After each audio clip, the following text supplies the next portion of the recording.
Hello, good morning. So, in the first video, we have already discussed about all of the important properties regarding why the carbon consists of large number of organic compound in the universe.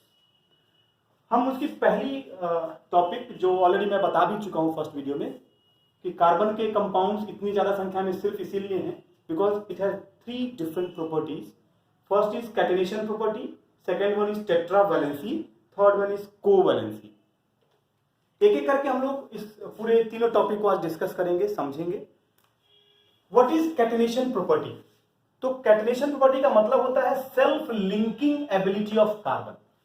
ये बड़ा ही unique property है carbon का कि carbon अलग अलग ढंग से आपस में सेल्फ लिंक्ड हो जाता है और एक यूनिक स्ट्रक्चर फॉर्म करता है स्ट्रेट चेन के फॉर्म में. यहां आप देखेंगे टी शेप स्ट्रक्चर है. एक कार्बन के साथ अगर आप ध्यान से यहां देखिए, एक कार्बन ये है, एक कार्बन ये है, एक कार्बन ये है, मतलब एक ही कार्बन से तीन तीन कार्बन भी आपस में बॉन्ड बना ले रहा है. यहां अगर हम देखें एक ही कार्बन से चार चार कार्बन मॉलिक्यूल आपस में बॉन्ड बना ले रहा है.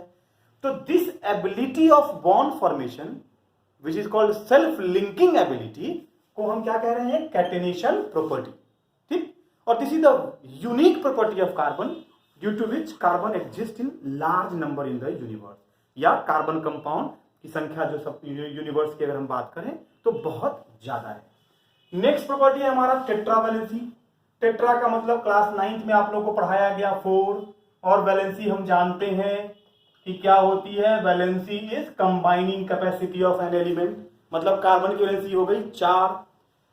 9th की एनसीईआरटी बुक में ये बताया गया, अगर आपको थोड़ा बहुत ध्यान में हो, ऑक्टोपस की प्रॉपर्टी बताई गई कि ऑक्टोपस के 8 हाथ होते हैं तो 8 अलग अलग मॉलिक्यूल्स को भी वो पकड़ सकता है, होल्ड कर सकता है. हम उसी से इसको कोरिलेट करते हैं 4 वैलेंसी को. अब ये क्या है? तो 4 वैलेंसी का मतलब हो गया कि 4 अलग अलग एटम से कार्बन कंबाइन कर सकता है जिसकी वैलेंसी 1 हो. जैसे एग्जांपल के फॉर्म में अगर हम समझें तो आप अगर याद करें एग्जांपल मीथेन का स्ट्रक्चर जिसको हम CH4 कहते हैं. This is what the methane CH4. अब यहां देखिए कि कार्बन की वैलेंसी 4, हाइड्रोजन की वैलेंसी 1. अब यहां पे कार्बन ने 4 अलग अलग हाइड्रोजन से बॉन्ड बना लिया. ठीक. ऑक्सीजन की वैलेंसी होती है 2, तो कार्बन के साथ 2 ऑक्सीजन मॉलिक्यूल बॉन्ड बना ले रहे हैं. तो कार्बन की वैलेंसी 4 भी फुलफिल हो गई और ऑक्सीजन की वैलेंसी जो 2 थी वो भी फुलफिल हो गई. तो इसीलिए कार्बन ने 2 अलग अलग ऑक्सीजन से बॉन्ड बना लिया. ठीक. अब अगर हम बात करें नाइट्रोजन की कि अगर हम उसके साथ बॉन्ड बना देते हैं कार्बन को, तो कार्बन की वैलेंसी 4 होती है, ये हमें पता है. हमने इसके साथ हाइड्रोजन को भी जोड़ दिया. मतलब एक एटम वो जिसकी वैलेंसी 3 थी, कार्बन ने उसके साथ बॉन्ड बनाया और अपनी कंप्लीट करने के लिए एक 4th वैलेंसी के लिए उसने हाइड्रोजन के साथ भी बॉन्ड बना लिया. तो ये मैं यहां क्या समझा रहा हूं? मैं यहां आपको यह समझाने की कोशिश कर रहा हूं कि चाहे वैलेंसी कितनी भी हो किसी भी एटम की, वो अपनी वैलेंसी किसी भी तरह से फुलफिल कर सकता है. हो सकता है उस एटम से कंबाइन करके फुलफिल करे जिनकी वैलेंसी 1 हो सकता है उनके साथ कंबाइन करे जिनकी वैलेंसी 2 हो. यह भी हो सकता है कि वो उन एटम से कंबाइन करे जिनकी वैलेंसी 3 हो. मतलब somehow any atom will combine with a different kinds of atom or molecule just to complete their valency. कोई दिक्कत? अब अगर हम बात करें फिर से समझाने के लिए आपको कि व्हाट इज टेट्रावैलेंसी, तो हम समझते हैं, आपको ये बात अब समझ में आ गई होगी कि जिसकी वैलेंसी 4 होती है और ये कार्बन की ही यूनिक प्रॉपर्टी है, तो that's why it is called tetravalency. अब बात आई कोवैलेंसी की. ये भी बड़ा ही यूनिक प्रॉपर्टी है और ये कार्बन की प्रॉपर्टी है जो आपके क्लास 10th में पढ़ना भी है. आपको ये इंपॉर्टेंट माना भी जाता है. ये सारी चीजें आपको ये याद रखनी है. क्लास 11th में भी पढ़ना है, एज इट इज पढ़ना है.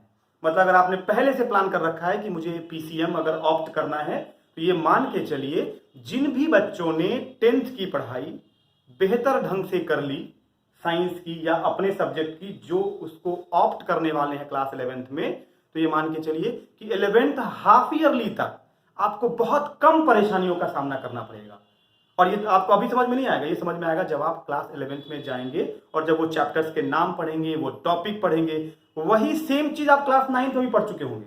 अगर आपके पास 9th की बुक भी अगर पढ़ी हो तो उससे आप कंपेयर कर सकते हैं. अगर आप बड़े भाई बहन आपके हों जिन्होंने 11th में अगर ऑलरेडी वो 12th पास भी कर चुके हों या वो 11th में अभी हों, तो आप उनके बुक से भी कोरिलेट कर सकते हैं कि जो चीज़ें 9th में हैं लगभग वो सारी चीज़ें आपको 11th में पढ़नी है। तो आप समझ लीजिए कि आपको क्या इंपॉर्टेंस देना है अपने सब्जेक्ट का। अगर आप 9th में हैं तो आप अभी से 9th को अच्छे ढंग से पढ़िए, और अगर आप 10th में हैं तो आप अभी से 10th में अच्छे ढंग से पढ़िए। ठीक है, तो अब बात हम करें कोवैलेंसी की। कोवैलेंसी क्या है? कोवैलेंसी का सिंपल सा मतलब है कि ये वो एबिलिटी है किसी भी एटम की, क्योंकि हम यहाँ चैप्टर पढ़ रहे हैं कार्बन कंपाउंड का, तो हम कार्बन की बात करेंगे, लेकिन एबिलिटी ये किसी की भी हो सकती है, किसी भी एटम की। हम चूंकि कार्बन पढ़ रहे हैं तो हम कार्बन की बात करें, तो this is the ability of carbon to form a bond by mutual sharing of electron, mutual sharing of electron, and that's why this ability is called covalency. और म्यूचुअल शेयरिंग का क्या मतलब है? तो ऑब्वियस ही बात हो गई कि कार्बन का जो एटॉमिक नंबर है वो 6 है, इसका इलेक्ट्रॉनिक कॉन्फ़िगरेशन 2 and 4 है, आउटर मोस्ट शेल में 4 इलेक्ट्रॉन है जिसको हम वैलेंस इलेक्ट्रॉन कहते हैं। क्लास 9th में बहुत बेहतर ढंग से आपने इन चीजों को पढ़ा है, समझा है। और जब 4 वैलेंस इलेक्ट्रॉन है तो न तो ये 4 के 4 पूरे इलेक्ट्रॉन किसी को दे सकता है, और न ही 4 के 4 किसी से इजीली ले भी सकता है। इसके लिए हो गई ये बड़ी मुश्किल की बात कि भाई फिर हम बॉन्ड फॉर्मेशन करेंगे कैसे, या दूसरे शब्दों में हम कहेंगे कि हम ऑक्टेट कैसे बनाएंगे, जो हम ऑलरेडी पढ़ चुके हैं प्रीवियस क्लासेस में। हर एटम और मॉलिक्यूल यही चाहता है कि किसी तरह वो स्टेबल हो जाए, ऑक्टेट फॉर्म कर ले, इधर बाई लूजिंग इलेक्ट्रॉन और बाई गेनिंग इलेक्ट्रॉन। यहां अगर हम बात करें तो चूंकि 4 इलेक्ट्रॉन है आउटर मोस्ट शेल में, तो ये यहां क्या करेगा? कोवैलेंसी शो करेगा। ये 4 इलेक्ट्रॉन किसी से ले भी लेगा और उसको कहेगा ऐसा है भैया कि आप मेरे 4 इलेक्ट्रॉन अपना भी काम चला लो और हम आपके इलेक्ट्रॉन से अपना काम चला लें। और that ability of mutual sharing of electron is called covalency.